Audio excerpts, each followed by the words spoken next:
Hey guys, it's Marco again. Phase 3 is soon upon us, and to have an easier invite into first Sunken Temple raid, you want to have good Gnomeregan logs. So this is the perfect time to improve them. Ideally, you want to create a raid group yourself, only taking players with good logs and a specific composition. As an alliance player, you want to have a feral druid tank, warrior, retribution paladin, and a marksmanship or melee hunter in your group. You can have a protection paladin tank and a feral druid DPS. Ideally, paladin can solo tank the Menagerie. From ranged players, you want to have one balanced druid, one warlock, and one shadow priest or a mage. For healers, you don't need to care too much about them, but usually a priest healer with restoration druid or a mage. For the first bosses, one of your healers can go DPS, and even for later bosses, they can DPS while off healing. But I don't recommend doing that in PoV groups. If you're a horde player, you can just change your paladin with an enhancement shaman, maybe even a druid with another enhancement shaman, but you will lose the 3% critical strike chance. For 90% logs, you need a lot of these pieces, but you will do without some. In my example, I didn't have a balanced druid and a marksmanship hunter. Balanced druid is a huge DPS increase for rogues, at the same level as Wind Fury.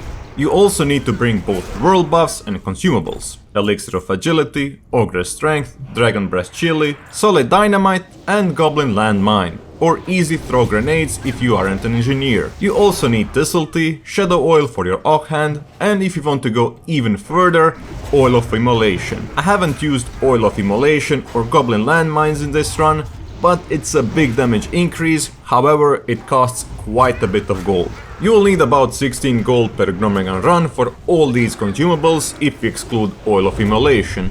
And with Oil of Immolation you will need around 32 or more gold per Gnomeregan run. I took the current prices on my server, so the cost will change from a server to a server. If you bring all the needed consumables, have a perfect group and execute the rotation well, you still need other players to perform in order to land to 99 logs. But as soon as you're missing some consumables or raid buffs or kill speed, 99 logs are usually out of reach. You're looking to kill Grubbis and Viscous Fallout in about 20-ish seconds, no longer than 30-ish seconds. Crowd Pummeler and Electrocutioner in 40-ish seconds, but no longer than 1 minute. Menagerie in 2 minutes or a bit under, and lastly Thermaplugg in less than 4 minutes. I personally find this too expensive and too tedious to execute in Gnomeregan, but you can still easily get to 90 logs in a PoV without a perfect group and all the consumables. So let's check out my PoV run. First let's start with Grubbis. You will just start your rotation normally with Mutilate, and you usually just need one slice and dice to do the whole fight. Otherwise your group is kinda slow for the overall DPS. And as soon as you get to 5 combo points after a slice and dice, just pool your energy, and then you're gonna use Cold Blood, Vanish into Envenom. And then just bang all of your Mutilates together with the energy, and then use Thistle Tea to do more Mutilates and another Envenom. And if you get knocked like I did there, just use Shadow Step. I had to use one more slice and dice because our group was kinda slow, but ideally you don't want to use more than one slice and dice on this fight. When it comes to Viscous Fallout, you want to kill it without killing irradiated goo. Ideally, your mages should just completely destroy the goo and other cleave classes, but you can generate a bit more DPS on this boss by throwing Solid Dynamite to all 3 of the goos, because that damage still counts in Warcraft logs. But we were lacking a bit of damage, so I just focused on the goose so we don't get an elemental spawn. Unluckily we got an elemental spawn, but DPSing the elemental doesn't go into Warcraft logs. There was already quite a few players on it, so I didn't have to do anything.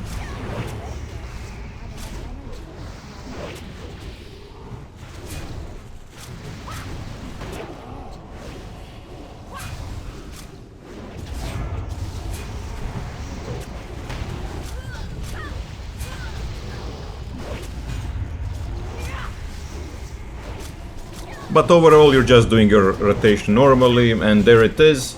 And this fight took 1 minute, which is way too much for a good log run. For the crowd pummeler, this is basically just a target dummy. You're just hitting him and trying to dodge the Gnomeregan smash. It's quite easy to dodge it, and you shouldn't have any issues on this boss fight.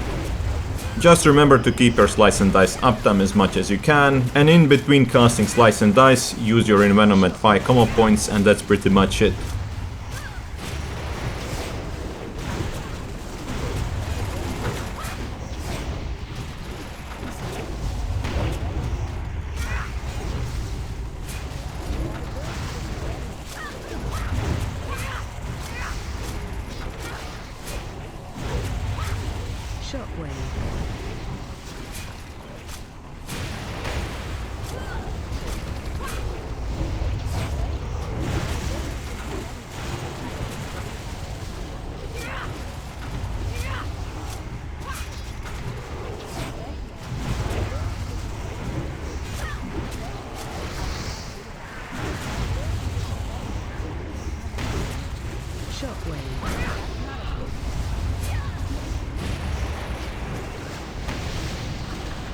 And there we go, the boss died in 1 minute and 16 seconds. That's quite of a long kill, and you want to kill it faster.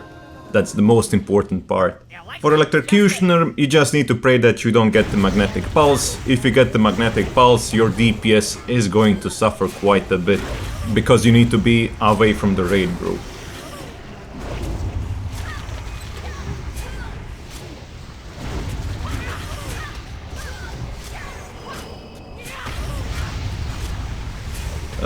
And also, when this knockback is coming, you can just stand next to the wall or next to the reflector and you won't get knocked, but you can also use Shadow Step to like deny this ability.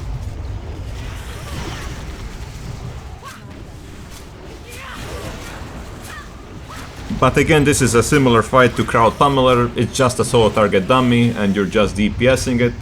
And ideally, whenever he's casting a static arc, you don't want to face him. And now I got a magnetic pulse here, and that's kinda sucky because you can't do anything. You just need to hope that your poisons aren't gonna drop, and when the buff is about to expire, you can already walk into the melee group.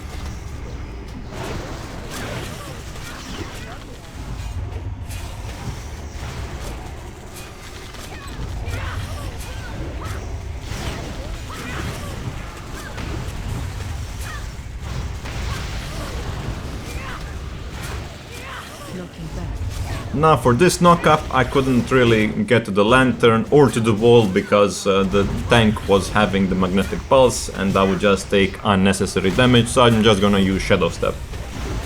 This fight took us 1 minute and 45 seconds, which is way too long for this fight, and I also got one magnetic pulse, which is kinda bad, but overall you should do quite better here if you have a better team comp.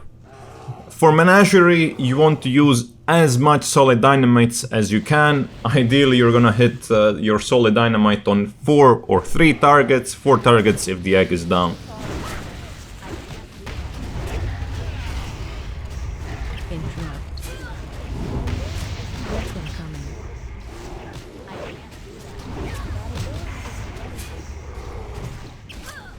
But since we don't have any cleave with this build, you're still gonna be forced to just solo target the bosses, and you will need to interrupt the squirrel so he doesn't do any damage to the ranged group. So that's kind of an energy dump, but if you have good healers, you can let this thing go, because it does like 300 damage, and if they're close enough, they won't even get hit by it.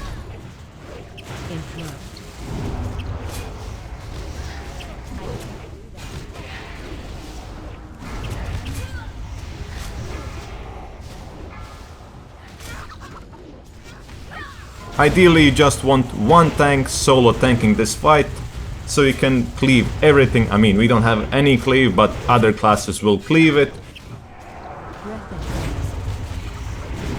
And here our tank actually died to the chicken and to the squirrel, so I actually took a squirrel's aggro, so I just popped evasion. And as you can see, this is quite a messy kill, and I'll still get a 90 percentile log.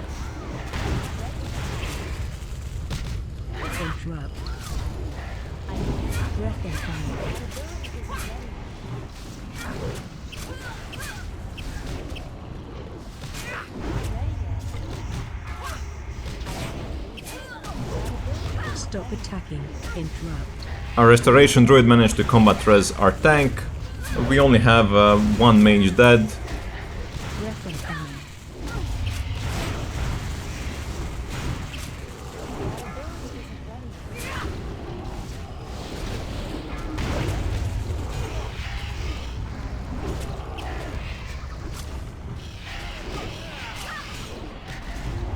Interrupt.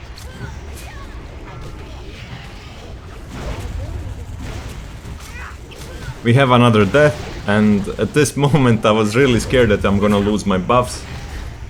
But I think that we actually clutched it, and if I can get a 90% log in this type of a kill, there is no reason that you shouldn't get a 90% log, especially with a quite faster kill time.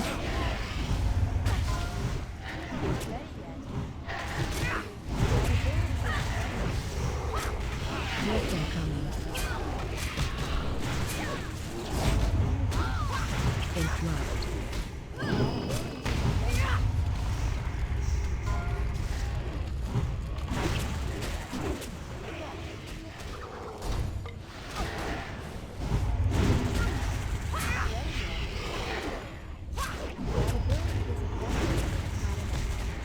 Stop attacking.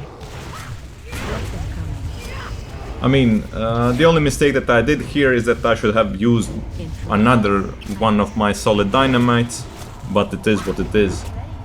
Overall, like, you can't expect to get a very good log out of this fight because it was so hectic, and it actually lasted for 3 minutes and 48 seconds, which is double the time that you should do for a good log.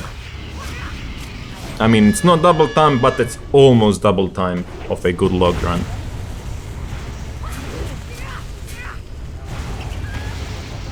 Lastly, for Thermaplugg, this boss is again super easy and you don't have to do anything. Sometimes you might need to press the button, but usually you don't need to do anything. And it's just a solo target dummy and you're just DPSing it, and you kinda need to be careful to not pull aggro if your tank has aggro issues.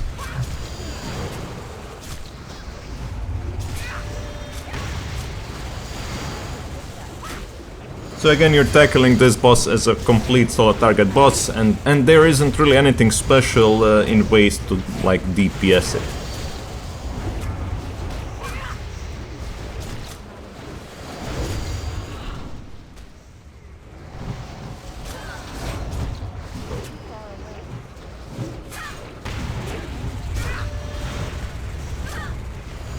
To do a better log here, I would need a faster kill, goblin landmines for more damage, and even oil accumulation. And here nobody was close to the button, so I decided that I'm just gonna use sprint, press the button and shadow step on the boss, so we don't actually wipe on this boss, because I want to finish this trade as soon as possible. The boss should usually phase at 50% HP, but whenever a boss is doing the flamethrower thing, he's not gonna phase until he finishes his whole cast, and in that moment you can just like dish out a bit more damage into that suit.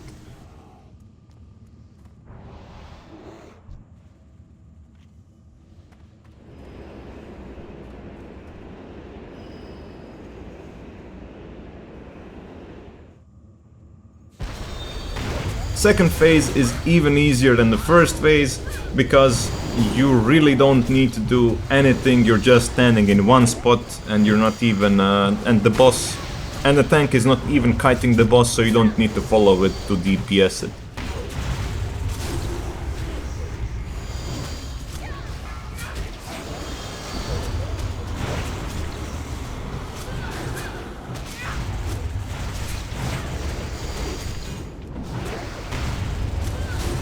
And I had even more downtime on this boss because nobody from the range players was on this side, so I just walked to the button and pressed it, and then again shadow stepped to the boss.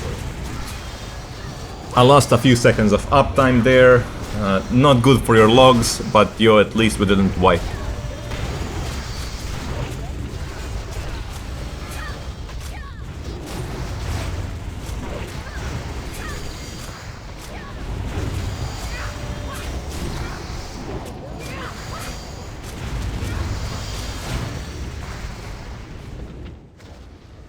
My machines are the future!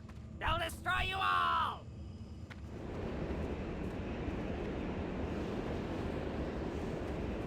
For the third phase, it's still a solo target boss. Use your dynamites off cooldown, and you'll have to kick whenever the boss starts casting.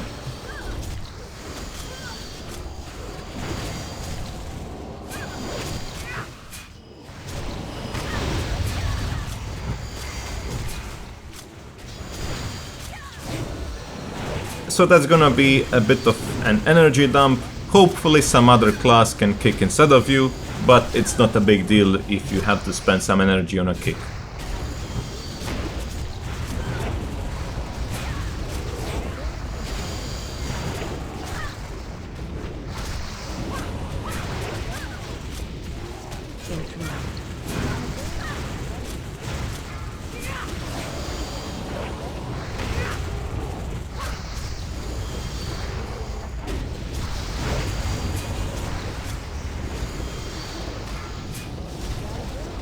Our mage died again, and he was kinda playing badly since he died in the previous fight as well, but at least we had another combat rest for him, and thank you just rest him for the last phase.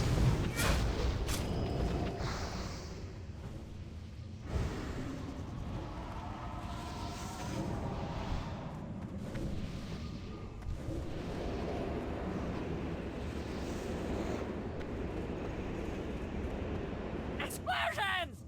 More explosions! I gotta have more explosions!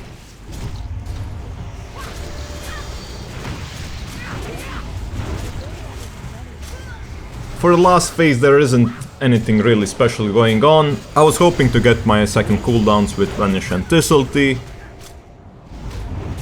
Again, the last phase doesn't have anything special, it's just repeating all the previous phases, and it's even easier than the other phases, I would say.